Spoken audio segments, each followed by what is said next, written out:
csinálnod kell. Krisztin! Hol drága? Az ágyón, jó, hogy nem veri ki a szemed. Ha ki tudnád verni a szemem, akkor a Washington...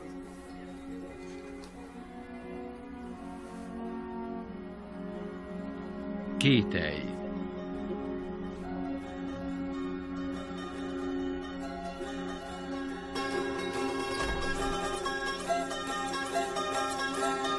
Jimmy, ugorj el a boltba és hozz nekem újságot meg cigarettát. Nem lehet. Kezdődik a mise.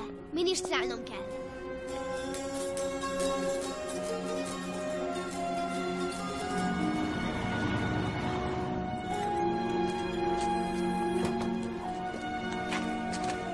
Szia, Kevin! Szia, Jimmy!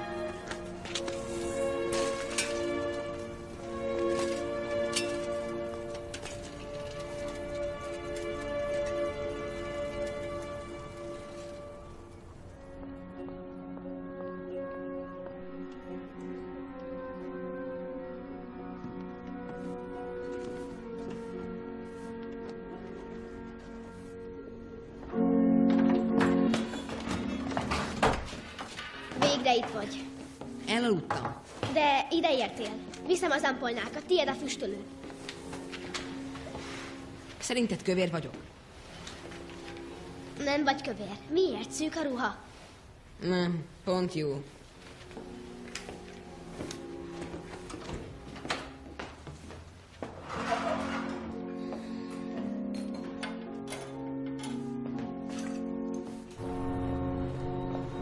A mise után kérlek, menj el a pékségbe. Miért te mész? Mert én a reggelit csinálom. Én is csinálhatok reggelit. Mikor csináltál reggelit? Jó vicc. Jó reggel.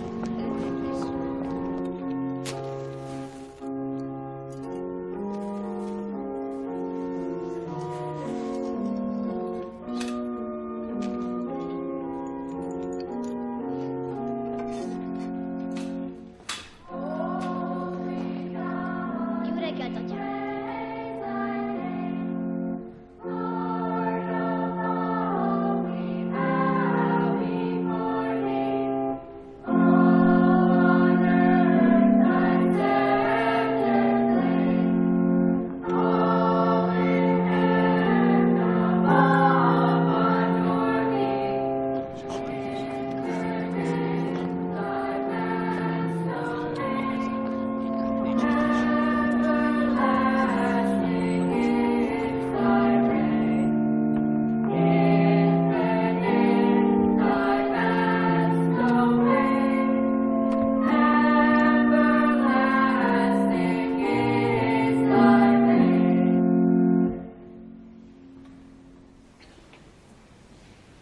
Üljenek le.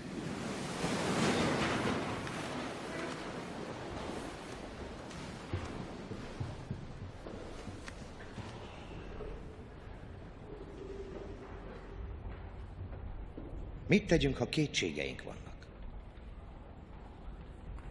Ez a mai prédikáció témája. Tavaly, amikor Kennedy elnök merénylet áldozata lett, ki ne érezte volna azt a jelenlévők közül, hogy összezavarodott, kétségbe esett. Merre menjek? Mi legyen? Mit mondjak a gyermekeimnek? Mit mondjak magamnak? Olyan időszak volt ez, amikor együtt voltunk, mert összekötött minket a reménytelenség közös érzése. Gondoljanak csak bele.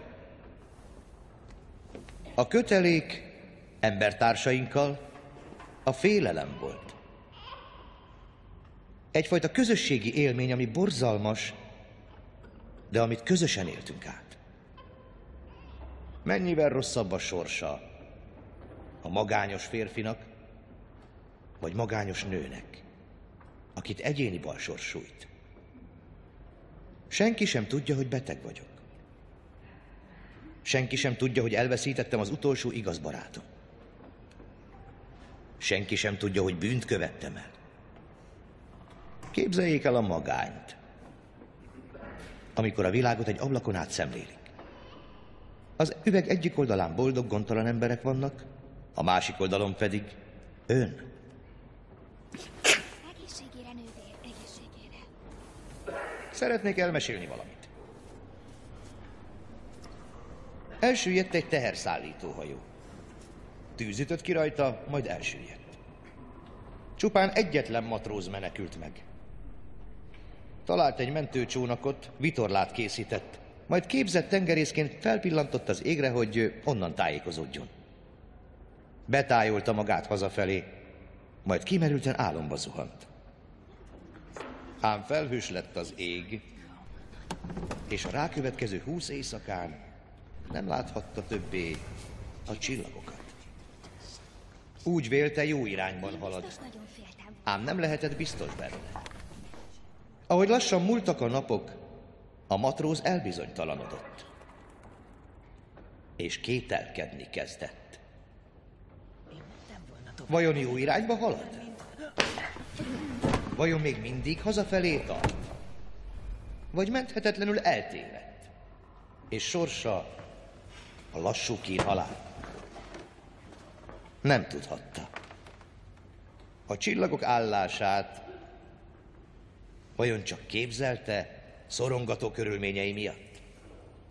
Vagy jól látta az irányt? Ülj egyenesen. És most ragaszkodnia kell hozzá, anélkül, hogy megbizonyosodhatna. Azok közül, akik ma itt ülnek, néhányan ismerik az általam vázolt hitbéli kétséget. És csak annyit mondanék, a kétség ugyanolyan erős és összetartó kötelék lehet, mint a bizonyosság. Amikor eltévejedünk, nem vagyunk egyedül.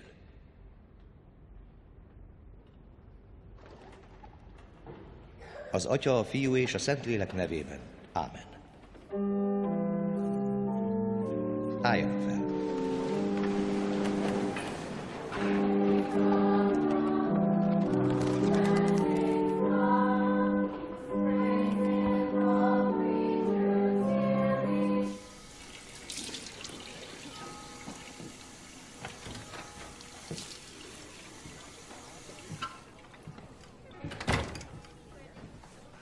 Üdv, atyám.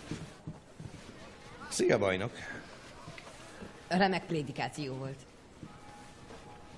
Értettél belőle valamit? Ezt szeretném csinálni. Pap szeretnék lenni. Biztosan jó pap lennél. Várj.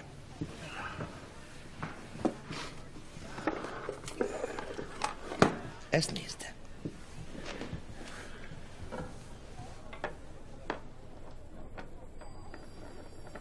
Látod? Táncol. Jó pofa, igaz? Igen. Tessék, próbáld ki.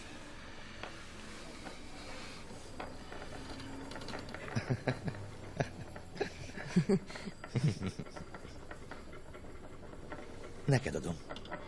Vedd el. Köszönöm, atyám. Szívesen.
Mint Noé bárkáján szépen kettesével.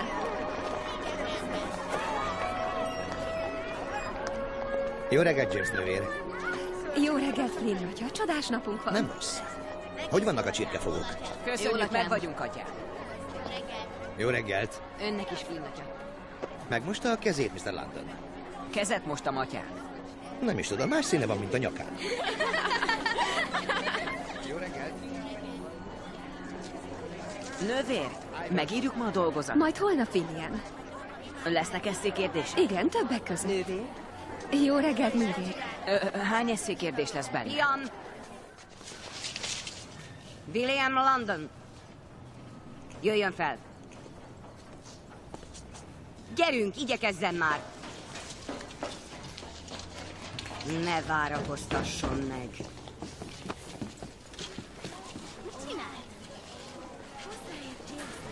A sárkány éhes.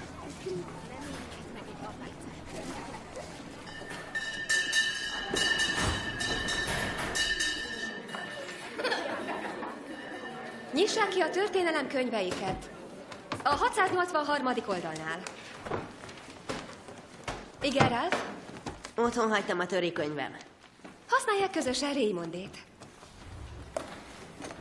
Mr. London, Na, otthon felejtette a könyvet? Nem, nővér. Osztozkodjanak Mr. Mellowjal, kérem. Muszáj ezt, nagyon büdös a szája. Biztos vagyok benne, hogy nem kellemetlen Mr. Melloy lehelete. Üljenek le.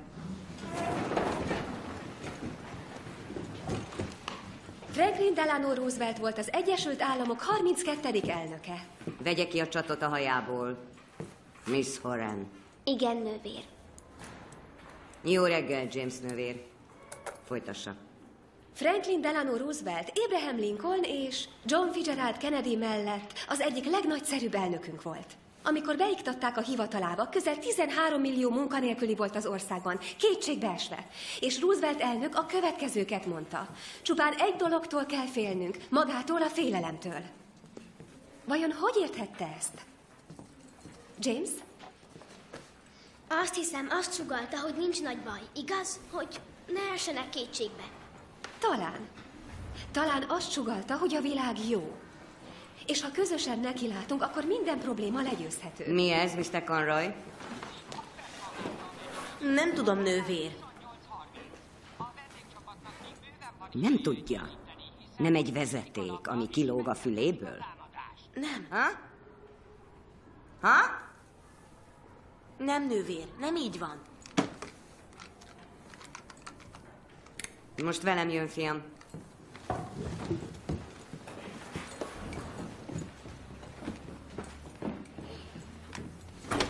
Nyomás.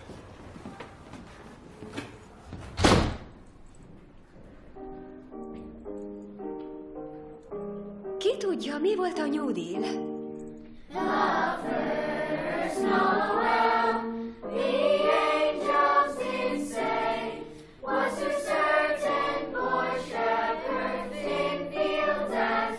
Imádom ezt a dalt.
A múlt vasárnap. Hogy Hogy tetszett önöknek a prédikáció? James nővér? Miről szólt Flynn atya prédikációja? Hát, a kételyről. A kételyről beszélt. Miért? Parancsol, nővér? Nos, a prédikációnak is van oka, nem igaz? Az atyát kétség gyötri? Vagy úgy véli, hogy másnak vannak kétségei? Azt hiszem, meg kellene kérdezni. Nem, az nem volna helyén való. Ő a feljebb valóm, aki ha a bajba kerül, egy másik papnak kell meggyónnia. Vagy a monsignornak. Nem oszthatunk meg bizalmas információkat egy pappal. Nem. Így igaz. Miről is beszélünk? Kérem, hogy mind figyeljünk oda. Lehet, hogy az aggodalmam talán fölösleges azzal kapcsolatban, ami a Szent Nikolásban történik. Az oktatás miatt? Nem kívánok barkobbázni, Raymond nővér.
Missy, gyere el onnan, és ülj le.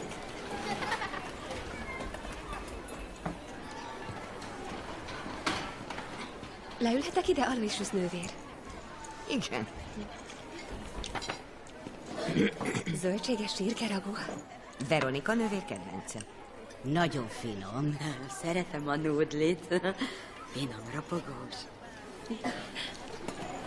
Mi történt William Londonnel? Hazaküldtem.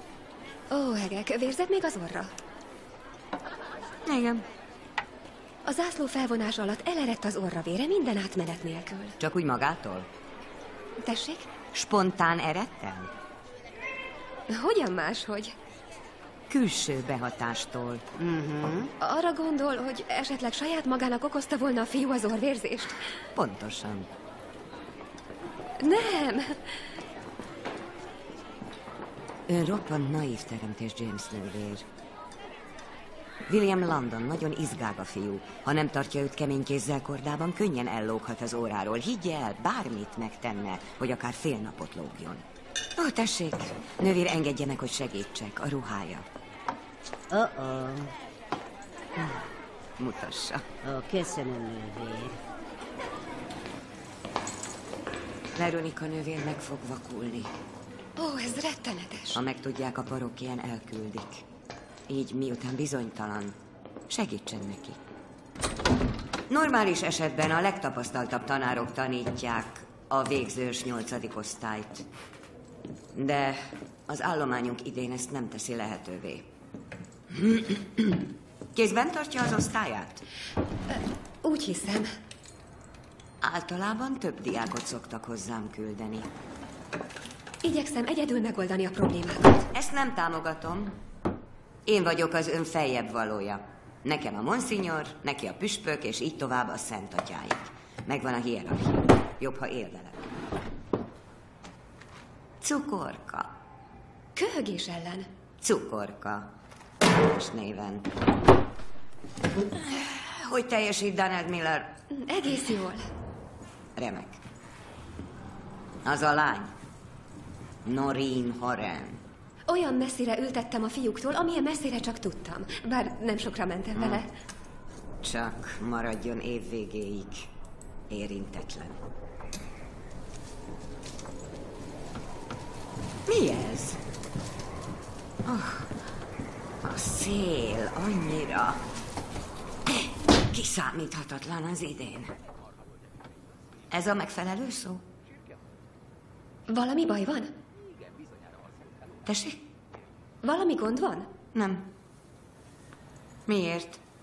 Úgy hiszi, gond van? Nem hiszem úgy. Akkor bizonyára nincs is.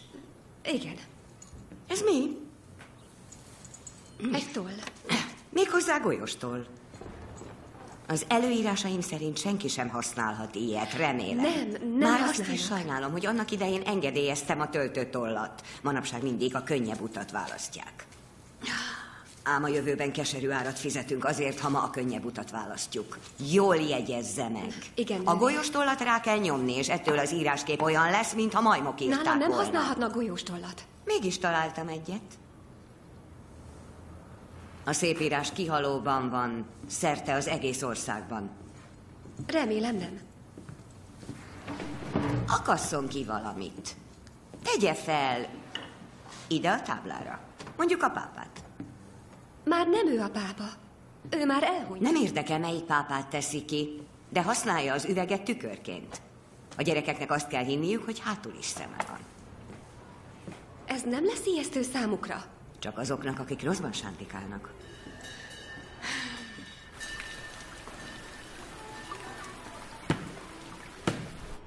Nyugalom. Dobja csak rá. Jól van, figyelem. A büntetővonalról való dobás lényege alapvetően pszichológiai. Jól van, gyakoroljon kicsit. Áthelyezi a súlypontot, mozgatja a csípőt. Viccesnek találja Ralph. Az a vicces, hogy egyet sem dobott be. Koncentráljanak a technikára, és akkor nem fognak idegeskedni. Jól van, mehet Jimmy.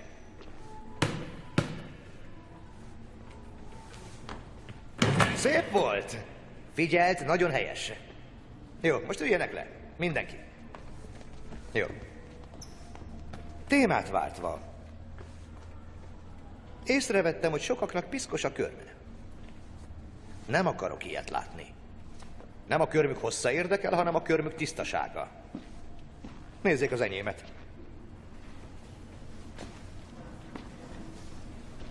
Tudom, kicsit hosszú. Igen, szeretem, ha kicsit hosszú. De nézzék, milyen tiszta.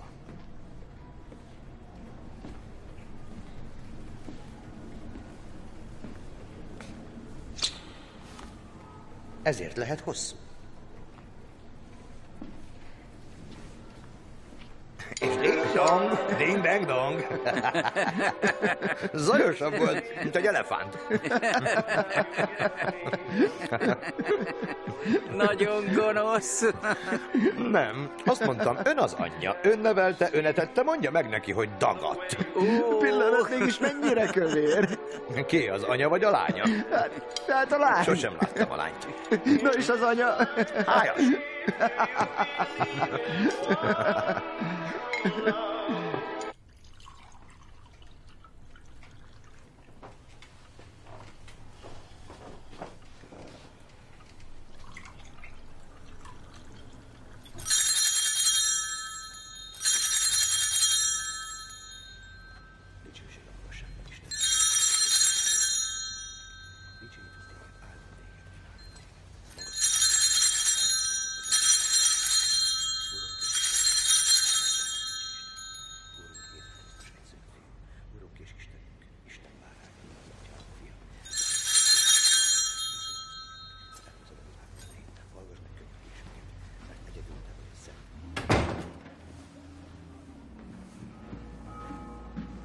Atyám, gyakorlunk tanítás után.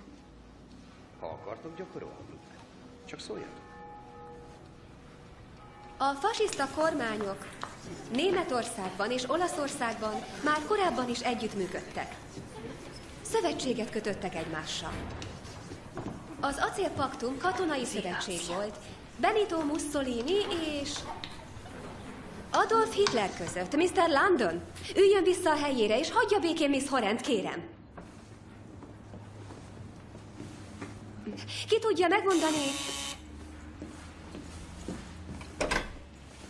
Igen? Jó. Rendben, atyám. Donald, menjen a parókiára. 7, 3, 4, 5, 6, 7, 8, 9, 10, 11, és 1, 2, 3, 4, 2, 3, rúg, hátra, oldalra, előre, rúg, hátra, oldalra, előre, rúg.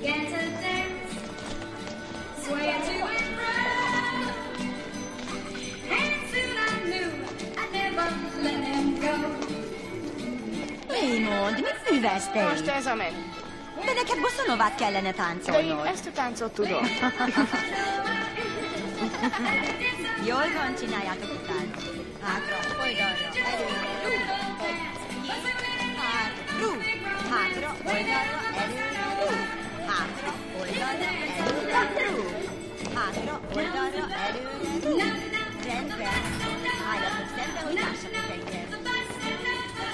1, 2, 3, és 1, 2, 3, rúg. Hátra, oldalra, előre, rúg. Hátra, oldalra, előre, rúg. Jól van, ez az oldal jól csinálja. Remek. Lassan át oldal.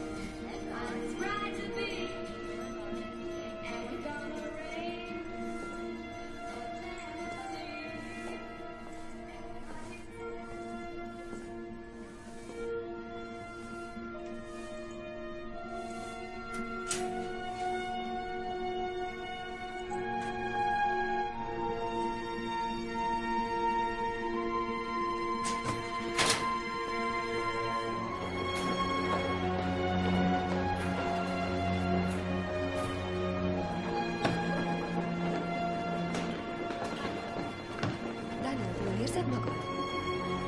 Nem. Tényleg? Igen. Rosszul vagy? Csak szeretnék hazamenni.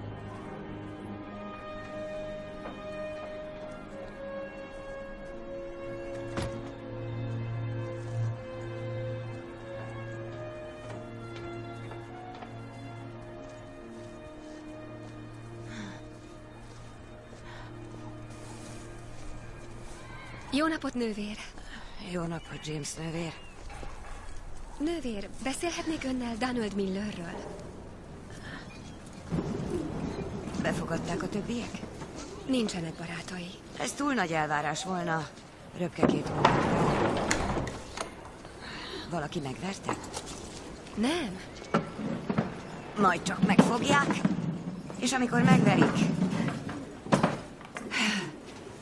küldje be azonnal hozzám. Nem biztos, hogy meg fogják verni. Írek és olaszok élnek az egyházközségben. Valaki biztosan meg fogja verni Donald Millert. Van egy őrangyala. Ki?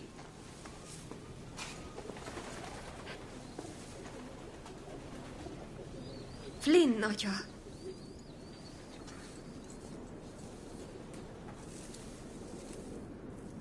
Tessék? Sokat törődik vele.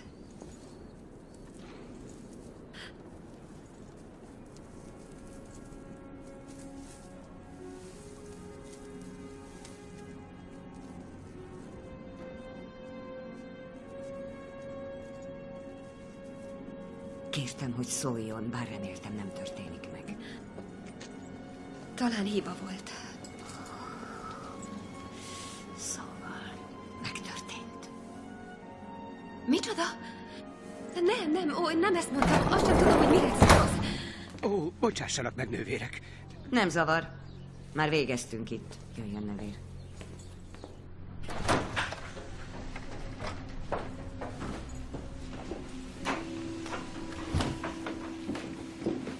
Pontosan mit látott? Nem helyes gyanakvással méregetni másokat. Ez csak eltávolít Istentől. Amikor tévejgésen akar kapni másokat, valóban eltávolodhat némiképp Istentől. De csak az Úr érdekében. Mit látott? Jó napot, nővére. Jó napot, Mrs. Carson. Minek a macska? Egeret fogni. Kér egy teát? Ha nem akar táncolni vele, akkor ne tegye. Baj, hogy táncolunk. Nem. De mi van, ha a lány kikosaraz? Nézze, jogában áll felkérni egy lányt. Neki meg jogában áll kikosaraznia. A lényeg, hogy ne vegye a lelkére. És ha mindenki kikosaraz? Nos, akkor papnak áll.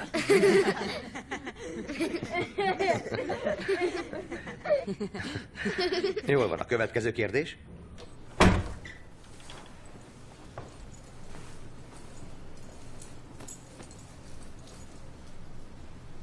Szóval mit látott?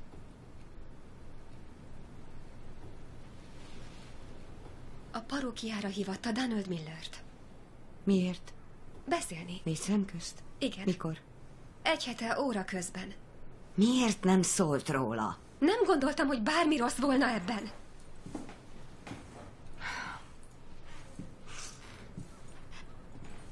Vajon miért épp Donald Miller? Bár érthető. Hogy érthető? Mert elszigetelt. Nem tudok róla, hogy bármi baj lenne. Ő az első néger diákunk. Azt hittem, gondok lesznek.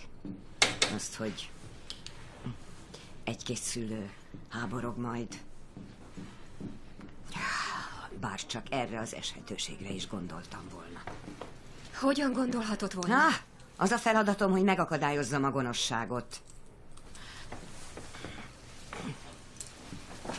Ez a feladatom. Talán semmi sem történt. Akkor miért fest úgy, mint aki ördögöt látott?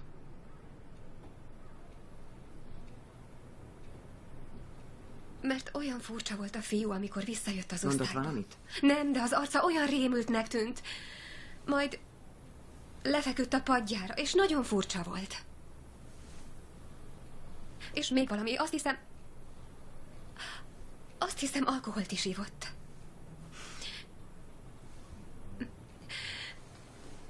Biztos, hogy alkoholt ivott.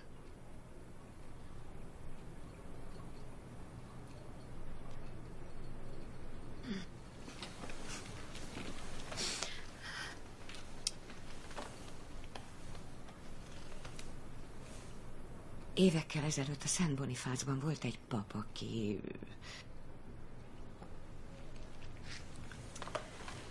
De szerencsére Scully atya is ott volt.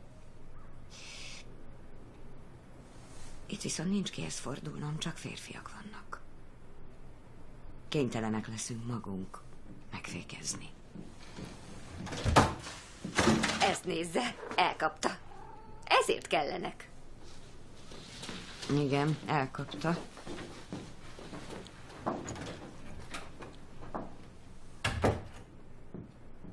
Igen, elkapta.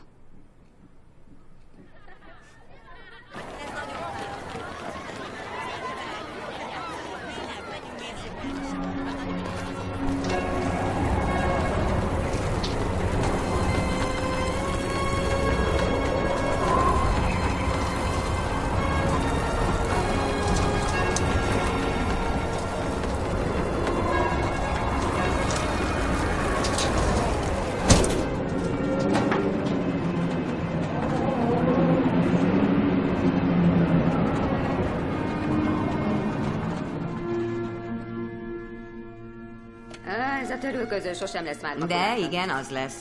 Mrs. Carson? Jól vagyok. Mi történt? Ágak vannak az úton. Ó, Jól van, nővér? Nem láttam. jól. Csak megbotlottam, nincs semmi bajom. Pihenjen le, viszek egy csészet. Szépen Én Jöjjön velem. nem vettem észre. Mi lesz? Mr. McGinn, ide tudna jönni? Letört faágak vannak az úton. Faágak! Vigyázzon, hova lép, nővér! Majd felhasogatom. A világ összedől, Michael. Nem láttam ilyen szelet, mióta eljöttem Ulingerből. Én sosem láttam ilyen szelet, de az idők változnak. Igazgató. Csendet.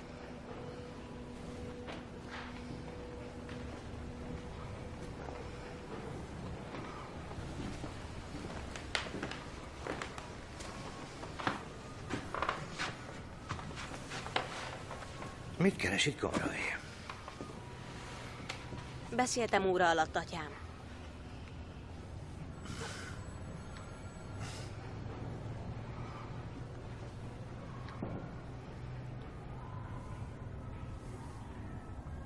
És most a nővérre vár.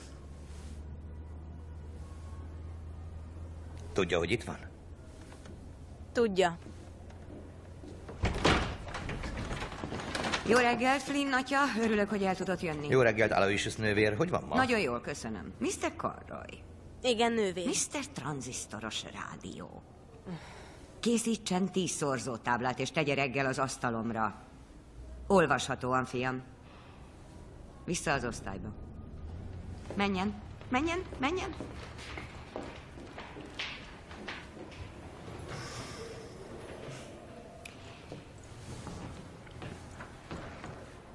Behívnám, de ugyebár még várunk James nővérre.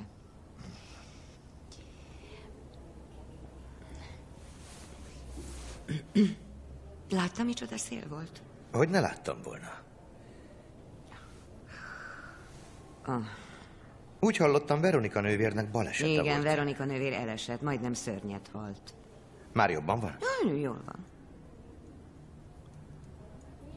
De rosszul lát, igaz ez? Remekül lát. Néha elbukunk, tudja? Nem, ezt nem tudtam. A ruha miatt van, mert a kelleténél sajnos többször megbotlunk benne. Úgy dőlünk el, mint a dominó. Nagyon elkéstem? Dehogy. Jó reggelt, atyám. Jó reggelt, nővér. Sajnálom, hogy késtem, de találkoztam Veronika nővérrel. Hogy van? Még egy kicsit vérzik az orra. Kezdem azt hinni, hogy maga verekszik. Tessék? Először William London, és most hagyjuk. Na, jöjjenek, kérem. Nővér. Kérem, üljön le, csak tessék. Készítettem egy kanna teját. Ezt becsukom, de nem teljesen, az illendőség kedvéért. Atyám szeretne egy... Kér egy csésze teját? Szívesen innék teát. Nővér megtenné, hogy felszolgál? Örömmel. Magának is persze. Ön is kér egy csésze Nem, teát, én már nővér? töltöttem. Kérhetek cukrot? Cukrot? Igen. Igen. Valahol itt van. A nagy bőjt alatt betettem a fiókba, és bevallom, azóta eszembe se jutott kivenni. Akkor nem lehetett nehéz nélkülözni. Igen, így van. Megtaláltam. Parancsoljon. Bár nem vagyok túl gyakorlott felszolgáló, mert ügyetlen vagyok. Micsoda körmei vannak. Hosszabban szeretem. A cukor? Igen, egyet? 3. 3. Így szeretem. 2. 3. Nővér, ön is kér bele cukrot? Dehogy. Nem, mintha bajom lenne a cukorral.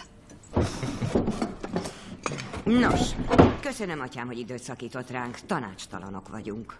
Azt gondolom, nagyszerű ötlet, hogy változtassunk a karácsonyi ünnepségen. A tavalyi ünnepé szerintem egy kicsit lehangoló volt. Nekem tetszett. De én imádom az ünnepélyeket, a hozsannákat. Az O Little Town of Bethlehemet, az O Come Emmanuelt, vagy az O Come All Ya Faithful... Nos, mit gondol, atyám? Milyen újdonsággal rukolhatnánk elő? Nos, mint szeretjük az énekeket. De talán üdvös lenne beiktatni világi énekeket is. Világít? Igen, mondjuk az It's beginning to look a lot like Christmas-t. Mi értelme volna egy világi éneknek? Csak mókából. A Frosty a hóember. Az is jó. Az egyik fiú hóembernek öltözve táncolhatna. Melyik fiú? Tarthatnánk meghallgatást. A Frosty a hóember, a pogány mágiában való hiténeke. A hóember életre kell, amikor egy bűvös kalap kerül a fejére. Ha a zene nem lenne olyan vidám, az emberek rájönnének, hogy a történet felkavaró és a dal eretnek. Bevallom, sosem gondoltam még így erre az énekre. Nos, be kéne tiltani a rádióban. Akkor nem lesz Frosty a hóember. Az It's Beginning to Look Like, a Lot Like Christmas, talán jól lehet, azt hiszem, a szülők kedvelnék. Megkérdezhetem, mit jegyzetel? Azzal a golyós tollal? Ó, semmit, csak a prédikációmhoz. Már is van ötlete? Sok ötletem van. Milyen szerencsés. De elfelejtem, ezért lejegyzem őket. És mi jutott az eszébe? Az intolerancia.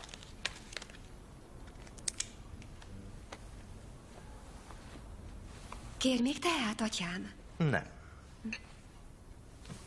Új idők járnak, nővére. Mi benne az új? Az emberek kezdenek megváltozni. Tudja, nincsen új a nap alatt. Az egyháznak is változnia kell.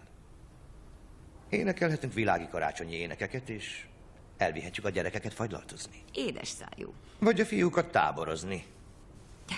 Miért tennénk ilyet? Hogy barátságosabbak legyünk. Hogy a gyerekek és a szülők családtagként kezeljenek minket. De nem vagyunk a családtagjaik. Mi mások vagyunk. Miért? A fogadalmunk miatt? Igen, pontosan. Nem hiszem, hogy sokban különbözünk. Nővér, kérnék most még egy teát. De ők másnak hisznek, nem? A dolgozó emberek ebben az egyházközségben hisznek abban, hogy mások vagyunk. Kicsit eltértünk a tárgytól. Igen, igaza van, térjünk vissza.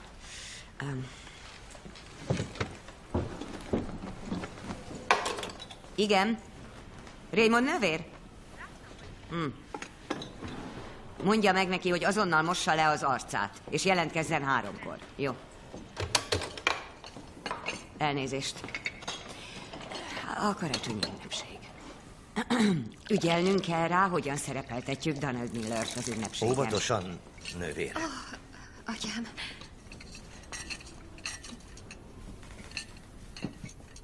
Mi baj a Donald Millerrel? Óvatosan kell kezelnünk az ünnepélyen, ügyelve arra, hogy ne rejtsük előtt, de ne tegyük előtérbe. Talán a bőrszíne miatt? Ahogy mondja, igen. Miért? Ugyanúgyjan. Szerintem kezeljük úgy, mint bárki mást. Tudtommal ön is kitüntetett figyelemmel kezeli Donaldet.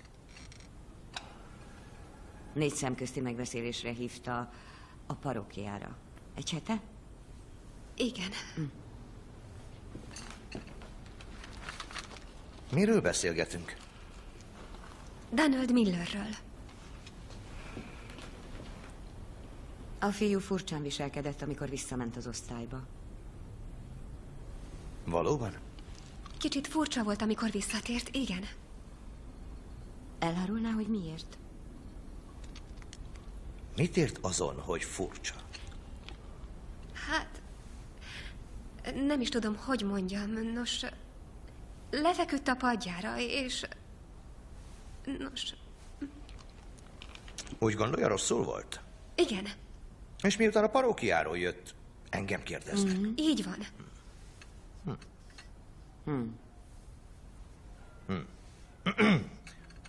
Valóban az ünnepségről akartak beszélni, vagy igazából erre kíváncsiak? Erre. Kicsit kínosan érzem magam. Miért? Mit gondol? Tudja, a fiú hagyléte egy személyben az én felelősségem. Nem az állapota a lényeg. Erről sajnos nem vagyok meggyőződve. Láthatóan rosszul volt, amikor visszatért a terembe. Mondott valamit? Nem. Mi történt a parókián? Mi történt? Semmi sem történt, beszéltem vele. Mégis miről? Az magánügy. Csupán 12 éves. Milyen magánügye lehet? Felvegyem a telefont? Kikérem ezt a hangot. Nem a modoromról van szó. Vagy a magáéról, Flynn atya. Hanem az igazság felderítéséről. Mégis miről? Tudja jól, miről beszélek. Igaz? Látom, hogy most uralkodik az arc kifejezésén. Igazam van? Az arcomon?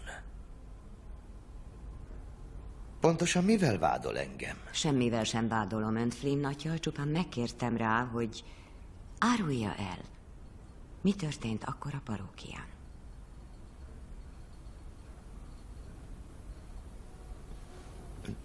Nem kívánom ezt folytatni.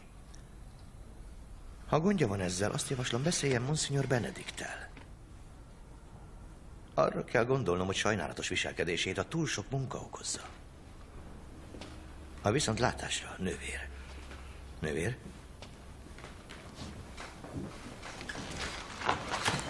Alkoholos volt. A lehelete. Miután visszatért a megbeszélésükről. Alkoholos? Úgy éreztem, alkoholt ivott.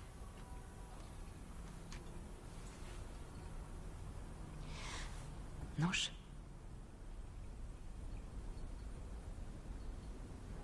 Hagyjuk ennyiben. Nem.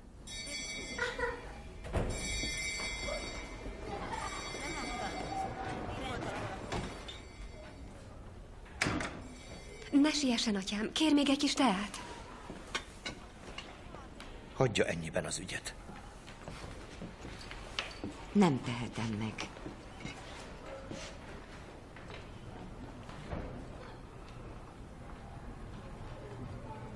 Mr. McGinn rajta kapta Donaldot, hogy mi se bort iszik. Amikor megtudtam, behívattam.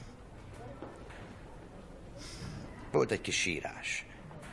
És azt kérte, hadd lehessen továbbra is minisztráns. Én pedig megsajnáltam. Azt mondtam, ha nem derül ki, minisztráns maradhat. Micsoda megkönnyebbülés, ez mindent megmagyaráz, hála Istennek. Nővér, látja, csak félreértés volt. És ha megkérdezem Mr. McGinn-t? Nyugodtan beszéljen bele. De most, hogy a dolog kiderült, nem lehet többé minisztráns. Ezt próbáltam elkerülni. Csak meg akarta őt óvni. Így van. Én is ugyanezt tettem volna. Nem lehetséges, hogy Donald mégis minisztráns maradjon. Ha mi se bort iszik, akkor egészen biztos, hogy nem lehet többé minisztráns. Így van. Most elégedett? Igen.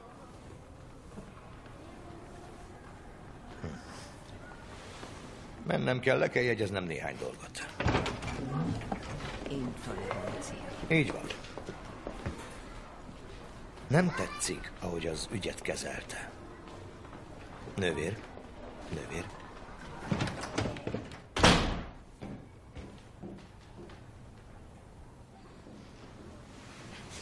Micsoda? Megkönnyebbülés, hogy tisztázta magát. Hitt neki? Természetesen.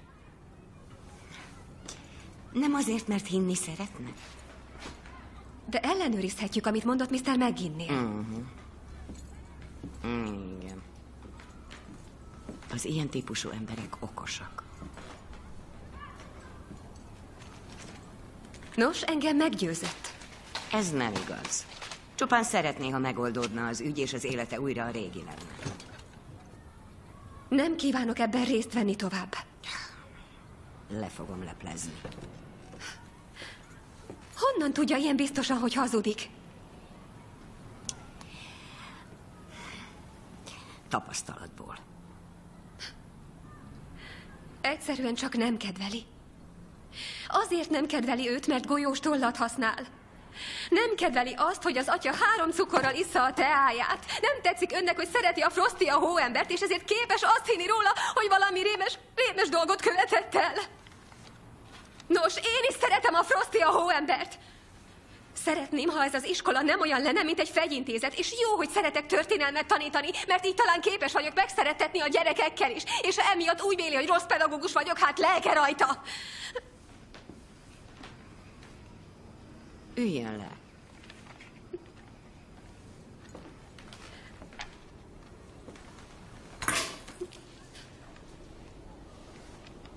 Nézze meg.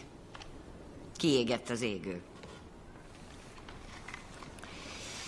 Tudja, nővér, az ókori Spártában a vitás kérdésekben az győzött, aki hangosabban ordított. Még szerencse, hogy mi nem az ókori Spártában vagyunk.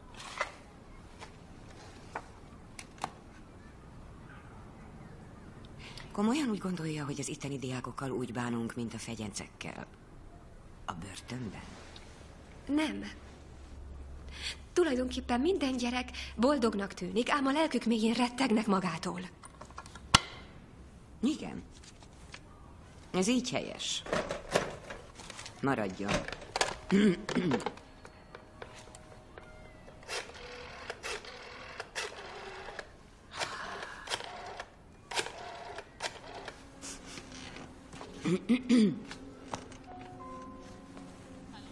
Itt Aloysius Bouvier nővér beszél, a Szent Nicholas igazgatónője, Mrs. Miller. A fia miatt telefonálok, Donald miatt.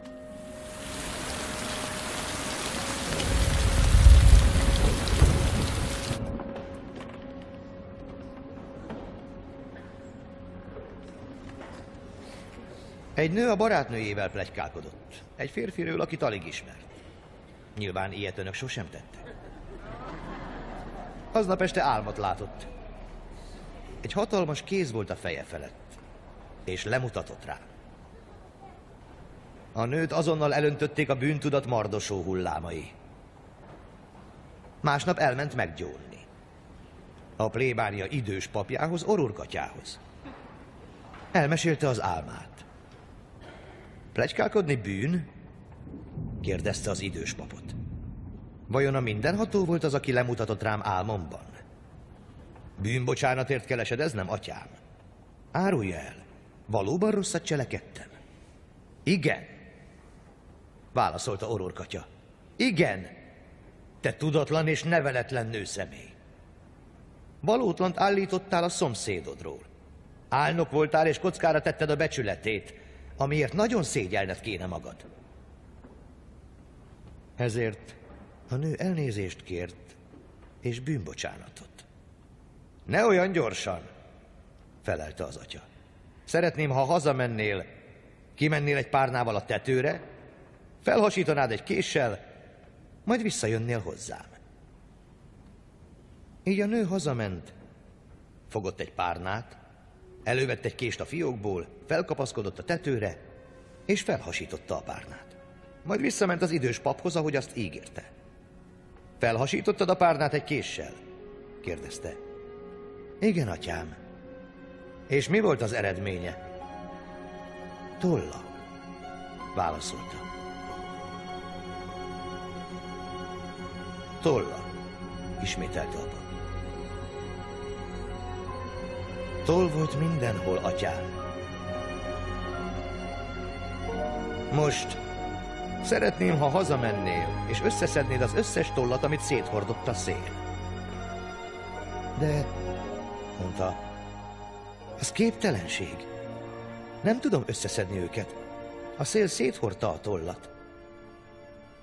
Pont ilyen, válaszolta orrurkatya, a pletyka. Az Atya, a Fiú és a Szentlélek nevében, ámen.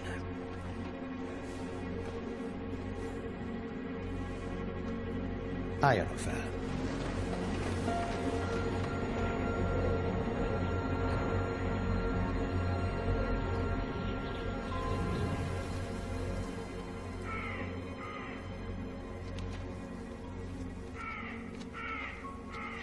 James nővérnek, Szent Nicholas iskola.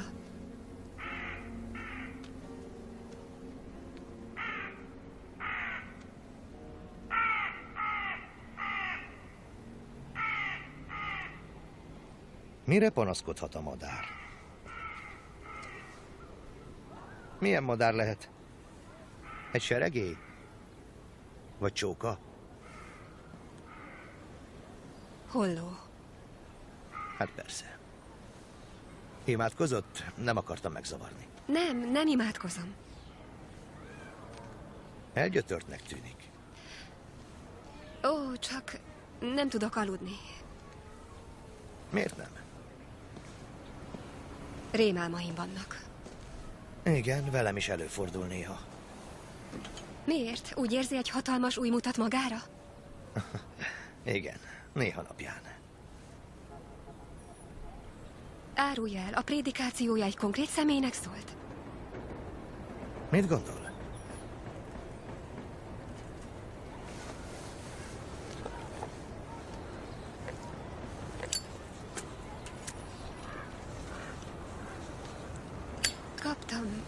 Egy levelet. A bátyámtól Marylandből. Súlyos beteg. Akkor meg kéne látogatnia. Nem hagyhatom itt az osztályom.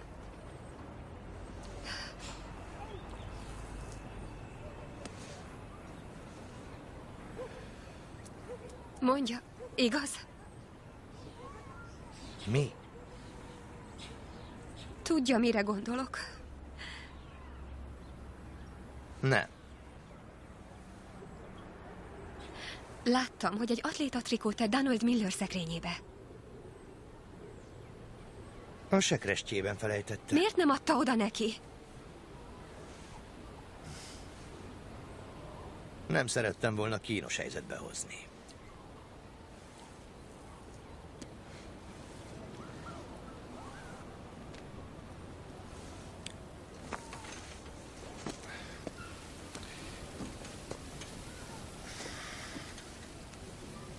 Én vagyok, aki törődik a fiúval, nem ő. Törődött már valaha is valakivel? Ennek a fiúnak segítség kell, különben el fog bukni. A nővér útmutatása semmi jóra nem vezet. Mit gondol, miért ivott bort? Mert bajban van. A nővér látja, hogy emberséges vagyok a gyerekekkel, és egyből azt gondolja, hogy hátsó szándékom van ezzel. Nem tűröm, hogy a parókiát a sötét középkorba taszítsa. Nem tűröm, hogy a könyörületesség bűnnek számítson. Biztos nem ez a szándéka. Én igenis törődöm a gyülekezetemmel. Tudom, hogy törődik. Ahogyan ön is az osztályával. Szereti őket, igaz? Igen. Ez természetes. Másképp nem viszonyulhatunk hozzájuk. Elég az arcára néznem, hogy tudjam, milyen. Ön kedves? Nem is tudom. Mármint persze... De vannak, akik el akarják pusztítani a kedvességét. Akik azt állítják, hogy a jóság a szívében gyengeség, azoknak ne higgyen. Ez a kegyetlen emberek ősi taktikája. Az erkölcs nevében megölik a kedvességet. A szeretettel nincsen semmi baj. Szeretettel? Tán elfelejtette a megváltó üzenetét? Szeressük embertársainkat.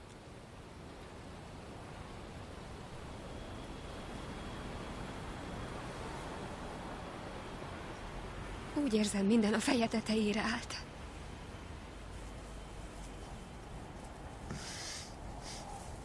Vannak pillanatok, amikor elveszettek vagyunk.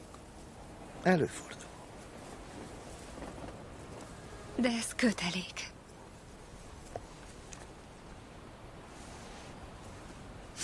Virágok. Igen. A tavaszra emlékeztetnek.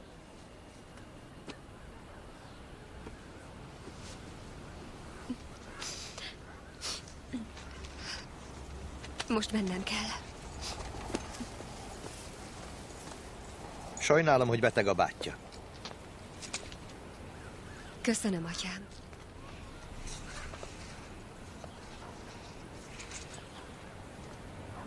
Sosem hittem el. Nem hitte? Nem. Köszönöm, nővér, nagyon köszönöm.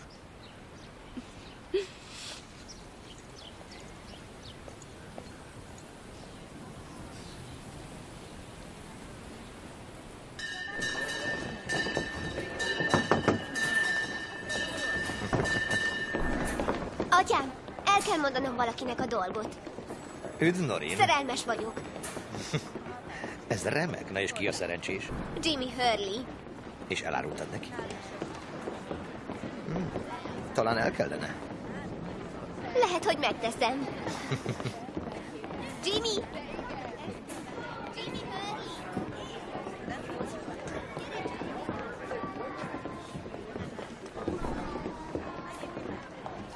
Sherman atya?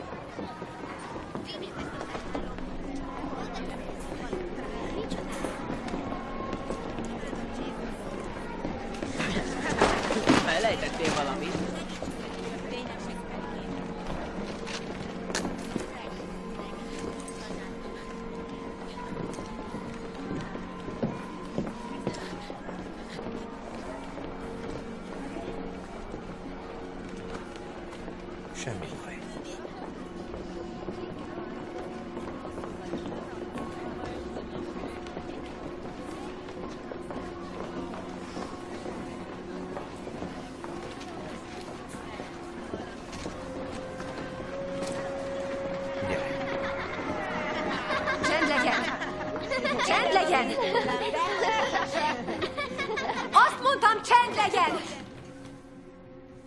következő, aki az engedélyem nélkül megszólal, megy az igazgatónőhöz. A kérdés a következő.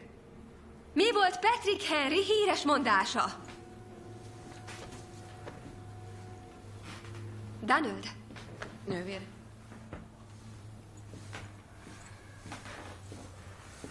Mi volt a kérdés? Azt kérdeztem, mi Senki sem súghat. Jimmy, tegye le a kezét. Donald Miller, álljon fel.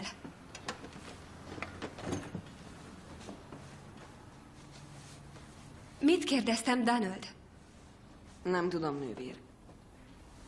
Ezek szerint nem figyelt. Nem, nővér. Azt kérdeztem, mi volt Patrick Henry híres mondása? Nem tudom. Vagy szabad legyek, vagy halott. James Hurley, irány az igazgatói szoba! Most!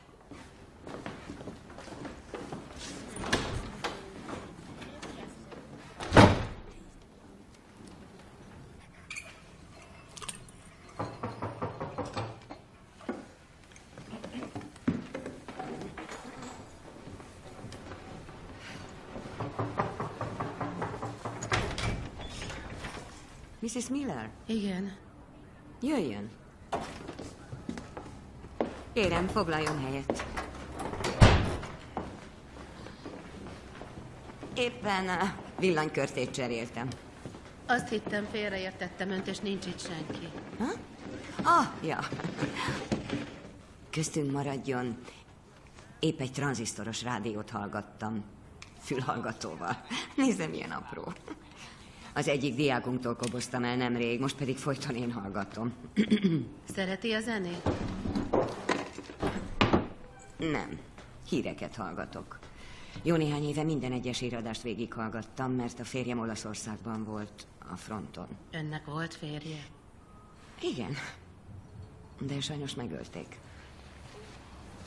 A férje is jönni fog? Nem tudott eljönni a munkából, és nekem is csak fél órán van. Értem, na persze. Nagy kérés volt.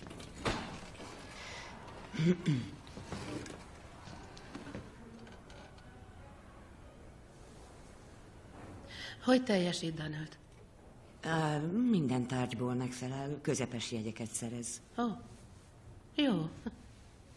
Nagyon bántotta, hogy nem lehet többé minisztráns fiú. És elmondta, hogy miért nem? Rajta kapták, hogy misebort iszik. Igen, ez volt az oka. Nos, így igazságos. De azért ő jó fiú, nővér. Lehet, hogy hibázott, de higgy el, a lelkeményén jó fiú. És milyen otthon? Az apja jól ellátta a baját a bor miatt. Ezt nem kellett volna. Nem lehet megmondani neki, mit tegyen, jobb nem beleszólni. A férjem nem akarta, hogy Donald ide járjon. Miért? Attól tartott, hogy meggyúlik a baja a többiekkel, de nem így lett. Jó. Flynn atya odafigyel és vigyáz rá. Igen.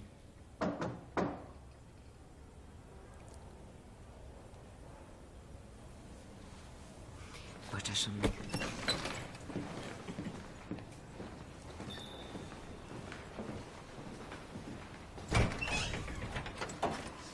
James Hurley, mit keresel óra közben itt? James nővér küldött. És miért? Mert beszéltem. Akkor menj vissza és hallgass.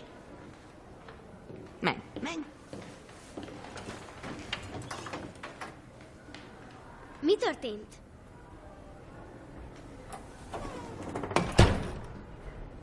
Semmi köze hozzá. Menjen, vissza az osztályba.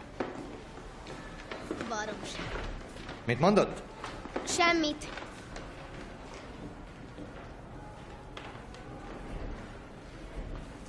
Azt mondta, hogy 20 perce van? Vissza kell mennem a munkahelyemre. Hol dolgozik? Parkchesterben. Ha nem kezdek időben, akkor nem érek haza, mire megjön Donald. Elkísérhetem? Nem bánom. 8:64. Ki tudja megmondani, hogy mennyi a közös nevező? Senki? Már is visszajött Mr. Hurley. Mondom, már is visszajött Mr. Hurley. Hagyjon békén! Mégis mit képzel? Kivel beszél? Ez itt az én osztályom, fiam! Ezt visse az eszébe! Sajnálom.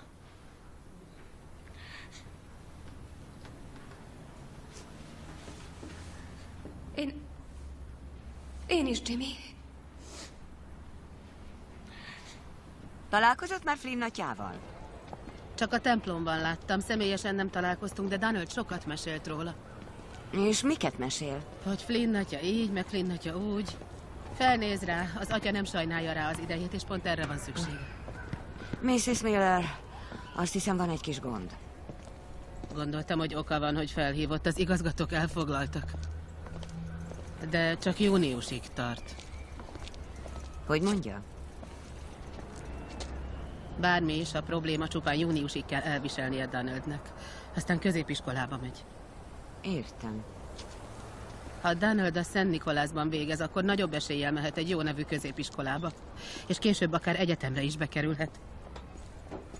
Nem látom okát, Donald miért ne végezhetné el nálunk tisztességgel a 8. osztályt. Nos, engem csak ez érdekel. Azt azért kétlem. Higgy el. Nyugtalanít a kapcsolat, ami az ön fia és Flynn atya között van. Valóban nyugtalanítja? Hogy érti? Félek, hogy nem helyén való. Nos, senki sem tökéletes, de az úr megbocsát a vétkeseknek. Ott dolgozom. Őszinte leszek magával, az nyugtalanít, hogy Flynn atya esetleg visszaélt a fia helyzetével. Esetleg visszaélt? Nem tudhatom biztosan. Nincs bizonyíték? Nincs. Akkor talán az egész nem is igaz.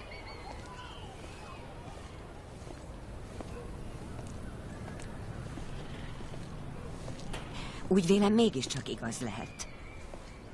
Azt gondolom, az atya adta a fiának a misebort. Miért tette volna? Donald nem viselkedett furcsán? Nem. Semmi szokatlan nem olyan, tett? mint mindig. Rendben. Nézzen, nővér, nem akarok semmi bajt. Tartok tőle, hogy nem értette meg teljesen, amit mondtam. Azt hiszem, jól értem, mire célozgat, de nem akarok foglalkozni vele. Parancsol? Csak néhány percem van. Nem mintha cáfolnám, de ha történt is valami olyan, ha fiam és az atya között, az biztosan nem a fiam hibája. Nem erre céloztam. Hisz még gyerek. Tudom. 12 éves. Ha valaki hibát követett el, az csak Tudom, a felnőtt és lehet, nem a teljesen gyerek. egyetértek. Azt mondja, hogy egyetért velem, mégis engem hivatott magához. Felelősnek érzem magam Donald sorsáért. Komolyan gondolja, hogy az atya adta Donaldnak a misebort? Igen, komolyan. Akkor miért az én fiamat rúgták ki a minisztránsok közül? Miért nem az atyát küldték el? Tudom, a fiút kapták el, és nem az atyát. Szóval a fiamat hibáztatják. Nem gondolta, a fiam nyakába varják. A Kérem, dolgot hagyjon maga is szóhoz tudja. jutni, nem Nővér, így pontosan gondoltam. tudom, hogy nem fog szembeszállni a tisztelendő atyával a helyzete miatt. De a fia a hatalmában Ha van. így van, hát legyen! Tessék? Csak júniusig.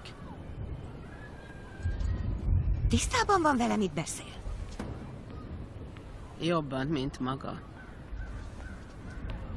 Úgy vélem, ez az ember ki akar alakítani, vagy talán már meg is tette egy egészségtelen kapcsolatot az ön fiával. Nem tudhatjuk. Én tudom, higgy el! Miért ilyen biztos benne, amikor nincs bizonyítéka? Mégis milyen anya maga?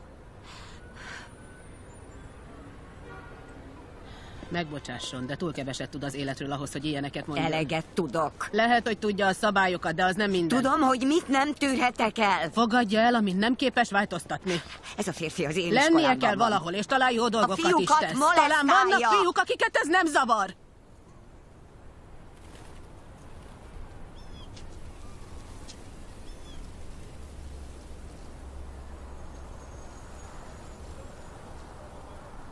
Ezért veri őt az apja. Nem a bor miatt.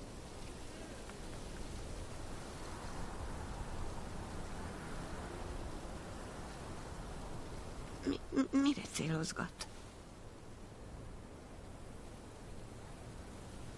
A fiam hajlamairól beszélek, nővér.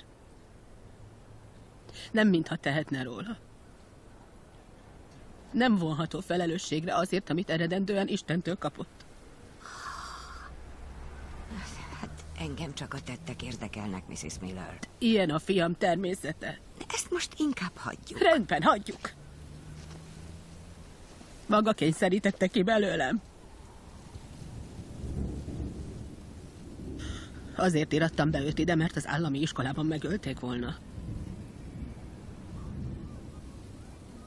Az apja sem szívleli. Magukhoz jár, de senki sem kedveli. Csak egy ember jó vele, az atya. Vajon megvan erre a maga oka? Igen. Mindenkinek megvan. Önnek is megvan az oka, de... Megkérdeztem, miért jó az atya hozzá? Nem. Mert nem érdekel az oka. A fiamnak szüksége van valakire, aki törődik vele. Aki segít neki megvalósítani az álmait. És hála az Úrnak, itt ez a tanult férfi, aki kedves vele, és segít neki ebben. Ez nem így van. Csak júniusig. El fogom bocsátani a fiát az iskolából. Miért őt bünteti, amikor nem tehet róla? Mert mielőbb véget kell vetnem ennek. Képes ártani neki, hogy elérje a célját? Nem csak az ön fiáról van szó. Bocsássa el az atyát. Pont ezen fáradozom, elhiheti. Akkor mit akar tőlem?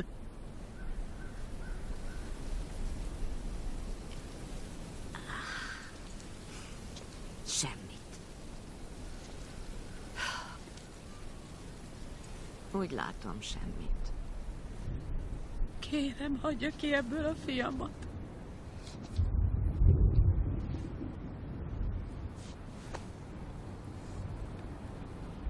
A férjem biztosan megöli, ha a fülébe jut a dolog.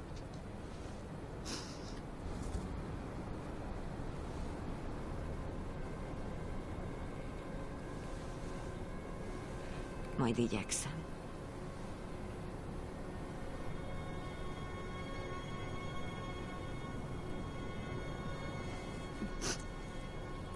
Elkések.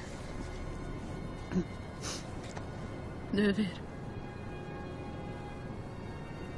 Nem tudom, egy oldalon állunk-e. Én a fiam pártján állok, és azért, aki jó a fiamhoz. Örülnék, ha köztük lenne. Szép napot.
Bejöhetek? Nem maradhatunk kettesben. Mit keresett itt Donald édesanyja? Csak elbeszélgettünk. Mégis miről? Nem volna szabad kettesben lennünk, Nem, tudja? nővér, nem érdekel a szabályzat. Miért? Ezt kettőnknek kell megbeszélnünk. Fejezze be az ellenem folytatott hadjáratát. Bármikor befejezhetem. Magán múlik. Miképp? Ismerje be, és mondjon le. Elhatározta, hogy tönkre fogja tenni a hírnevemet. Kinyitja ki folyton az ablakomat! Miért jött ebbe az iskolába? Próbálok jót tenni. Pontosabban szólva, mégis miért lett magából pap? Az önirányítása alatt a parókia és az iskola korlátozva van. Mégis miben? A haladó szellemű oktatásban és hozzáállásban. Kérem, hogy ne ítélkezzék, atyám. Ez nem az én viselkedésemről szól, Nem, ez hanem az a alaptalan magáéról. vádaskodásáról Így szól. igaz. Valóban gyanakszom. Adja ezt, az most nem érdekes. Én döntöm el, hogy mi az érdekes. Miért gyanakszik rám? Mit követtem el? Bort itatott a fiúval, és hagyta, hogy ő bűnhődjön. Ebből egy szó sem igaz. Beszélt már Mr. McGinnel? Mr. McGinn csak azt tudja, hogy a fiú bort ivott, azt nem tudja, hogyan jutott hozzá. Talán az anyja tudja, hogyan? Nem. Szóval csak ennyi. Nem vagyok elégedett vele. Kérdezze meg a fiút. Csak önt védeni. Miért tenné? Azért, mert maga elcsábította őt. Elment az esze. A fejébe vette, hogy a miseborral leítattam a fiút, és bármit is mondok, nem változtathatok rajta. Így igaz. Pedig ennek semmi köze a borhoz. Semmi. Ön a kezdetektől nem bízott bennem, ezt megelőzően sem. Ön figyelmeztette James nővért, hogy külön figyeljen oda rám. Igazam van? Így igaz. Szóval beismeri. Nyilván. Miért? Ismerem az embereket. Ez nem elég indok. Nem kell megindokolnom. Hogy nem? El fogja mondani nekem, hogy mit tett. Ó, elfogom. Már megint. James nővér hisz az ártatlanságomban. Szóval beszél James nővérrel. Hát persze, hogy beszél James nővérrel. Tudta, hogy Dan öldött veri az apja? Igen. És ez talán nem lehet a furcsa viselkedés oka, amit James nővér tapasztalt? De lehet. Akkor meg miért? Miért? Mit hallott? Vagy mit látott, amitől ennyire eltökélt? Mit számít az? Számít? Hogy mit számít? Tudni akarom.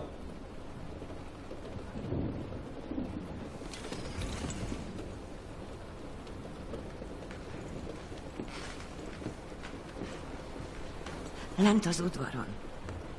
Láttam magát, amikor megragadta William London csuklóját, és ahogy a fiú elhúzódott.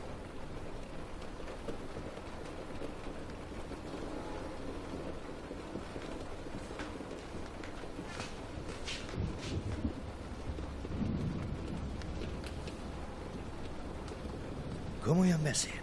Hogyne? Ez minden? Igen.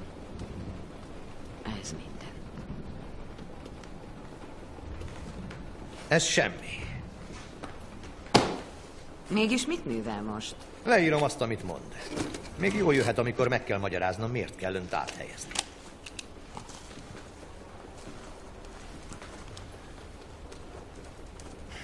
Ma reggel, mielőtt még beszéltem Mrs. Millerrel, vettem a bátorságot és felhívtam a korábbi parókiáját. Mit mondott? Ki? A lelkész. Nem a lelkésszel beszéltem, hanem egy apácával. De a lelkésszel kell beszélnie. Egy apácával beszéltem. Tudja jól, hogy nem ez a bevett eljárás. Az egyház világosan fogalmaz, ha gondja van, a lelkészhez kell fordulni. Miért? A lelkésszel megállapodást kötött, jól gondolom? Nem, nincs joga hozzá, hogy vájkáljon az én múltamban. És micsoda múltja van? Ez a harmadik plébánia 5 éven belül. Miért? Beszéljen a lelkésszel. Kérdezze meg, miért jöttem el. Nagyon egyszerű oka van. Nem beszélek a lelkésszel.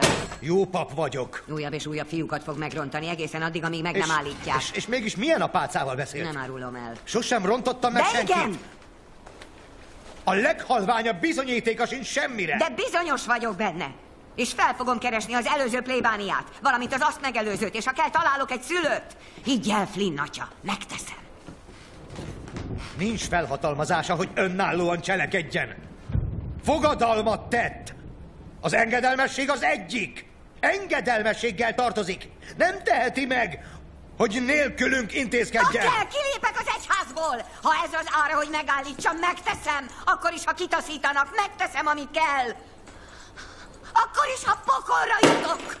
Remélem, hogy megértette. Különben nagyon félreismert.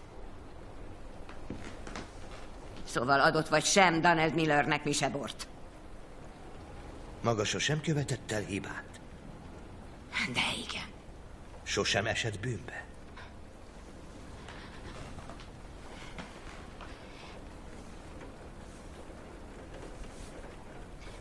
De. És? Én meggyontam a bűneimet. Bármi bűnt követtem el. Én is meggyontam azt a gyontató atyámnak. ahogyan ön is. Egyformák vagyunk.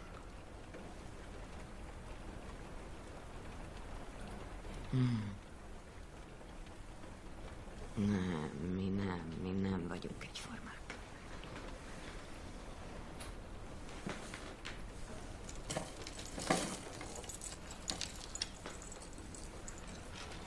Ismeri a mondást, kutyából nem lesz szalonna. Adott Donald Millernek misebort? Nem.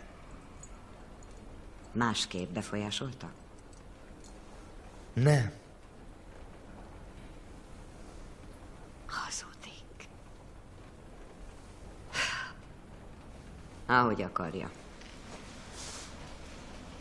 Ha nem hagyja el az irodámat, én megyek.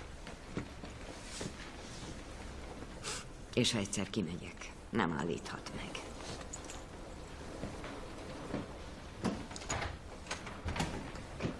Várjon!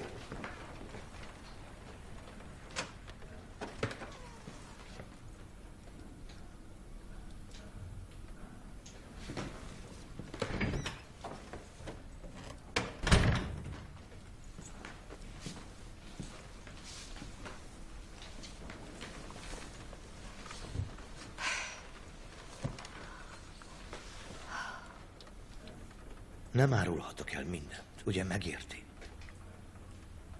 Van, amiről nem beszélhetek. Akkor sem, ha nem fogadja el az érveimet, nővér. Ne feledje, van, amiről ön sem tudhat. Még ha bizonyosnak véli is, ez csak megérzés, nem tény. Kérni fogom az áthelyezését. És hogy függesszék fel, amíg ez megtörténik. Nem hagy nekem semmit. Donald Miller az, akinek nincs semmije. És ez az, ami velem visszaélt. Semmi rosszat nem tettem. Én törődöm a fiúval. Igen. Azért, mert rámosolyog? Vagy mert szimpatizál vele? Úgy beszél vele, mintha egyenlők volnának? Maga csak egy csaló. És a jóleső érzés, ami eltölti, amikor a fiú bizalommal telve felpillant önre, higgye el, hogy nem az erkölcs diadala. Bárki megtapasztalhatja ezt, aki iszik pár pohárral. Szembeszállhatok. Veszíteni fog. Nincs önben könyörület? Maga irán biztosan nincs. Maradjon csak. Szedje össze magát. Telefonálhat is, ha akar. Szép napot, atyám.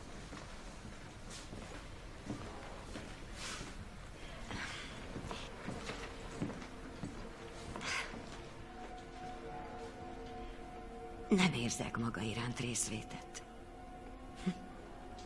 Tudom, hogy egész egyszerűen képtelen a bűnbánatra.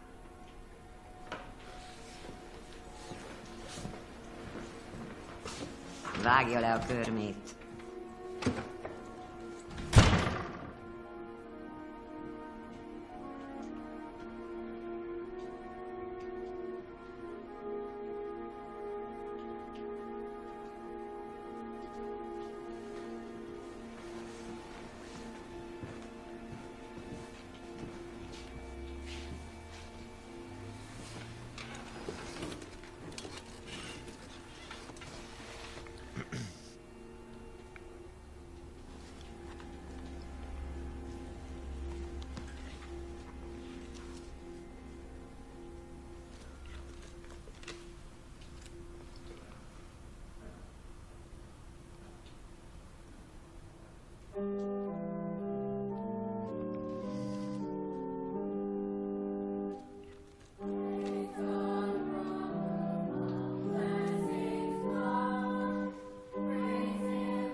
Sosem szerettem búcsúzkodni.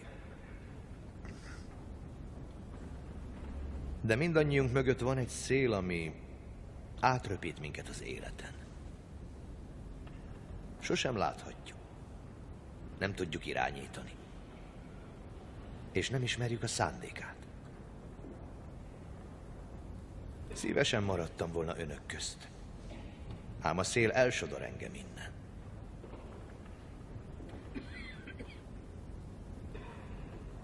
Hiányozni fog ez a hely. Ahogyan önök is. De elfogadom, hogy az erő, amely elvisz innen, valójában magasabb célt szolgál. És ez a cél nem más, mint hitem Istenben. Szeretnék most lemenni önök közé, hogy elköszönjek. Szívük teljen meg békével és szeretettel.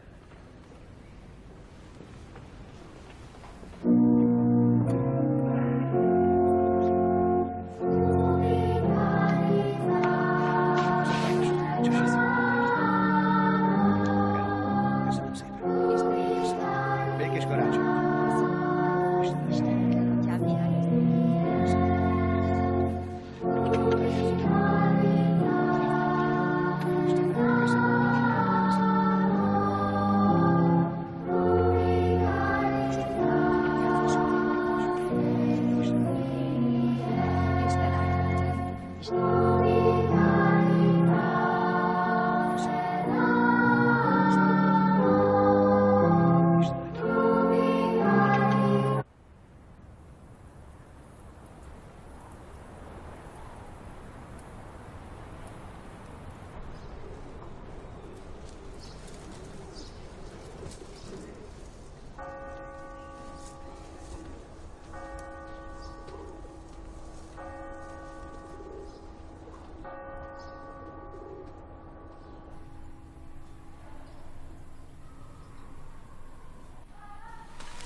James nővér. Isten hozta. Köszönöm, nővér. Hiányoltuk. Hogy van a bátyja? Jobban, sokkal jobban. Én meg igazán örülök. Imádkoztam. Jó volt kicsit elmenni, hiányzott a családom. Akkor jó, hogy elment. Flynn atya is elment? Igen. Sikerült, el tudta küldeni. Igen. Donald Miller vigasztalhatatlan. Nincs mit tenni. De júniusban elmegy. Nem hiszem, hogy Flynn atya bármi rosszat is tett volna. Nem? Meggyőzte magát? Igen, meggyőzött.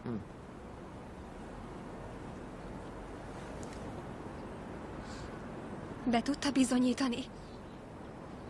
Kinek? Önmagán kívül bárki másnak. Nem. De ön biztos benne? Igen. Bár csak olyan volnék, mint ön. Miért? Mert úgy érzem, többé nem tudok aludni. Lehet, hogy nem jár mindenkinek a nyugodt alvás. Az atyát kinevezték a Szent Jeromos lelkészévé. Ki? A püspök. Kinevezte Flynn atyát a Szent Jeromos templom és iskola lelkészévé. Ez előléptetés. Nem árulta el nekik? Én szóltam a bölcs monszínyornak itt a kertben sétálva, mondtam el. De nem hitte el, hogy igaz, amit mondok.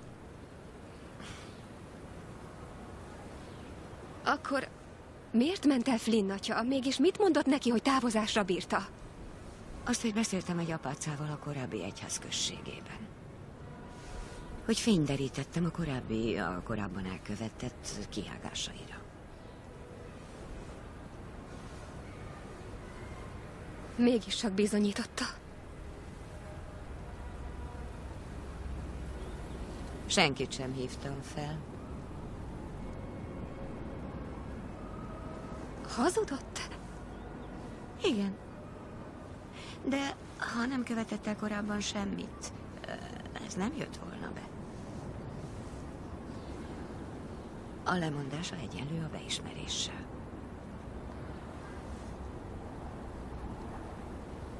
Olyan ember, amilyennek hittem. És végül elment.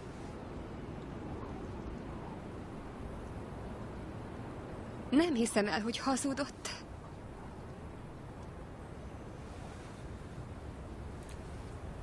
A bűn leleplezése közben néha el kell távolodnunk Istentől. Mindennek megvan az ára.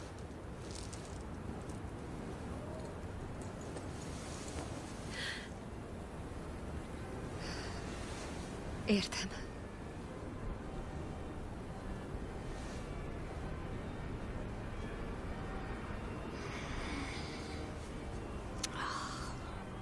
James nővér. Mi a baj, nővér?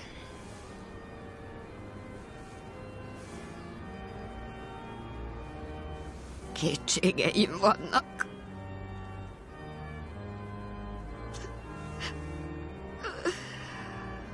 Nekem kétségeim vannak.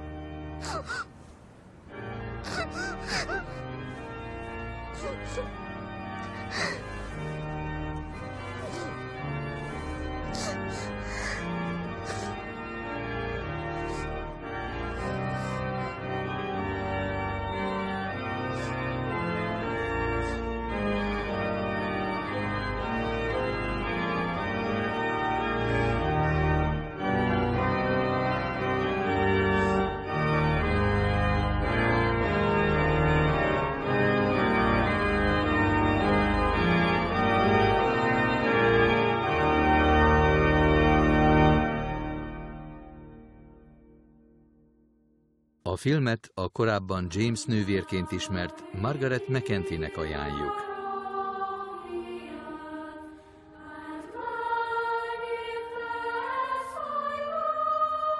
Magyar hangok: Borbás Gabi, Háda János, Major Melinda, Kocsis Marian, Cető Ádám, Talmács Márta, Tenke Bence, Fabó Györgyi, I. és Mari. Magyar szöveg: Boros Karina. Hangmérnök és vágó: Pap Zoltán István. Gyártásvezető: Pesti Zsuzsanna. Szinkronrendező: Gál Erika. A magyar változat az Intercom megbízásából a Laborfilm szinkronstúdióban készült. Produkciós vezető: Legény Judit.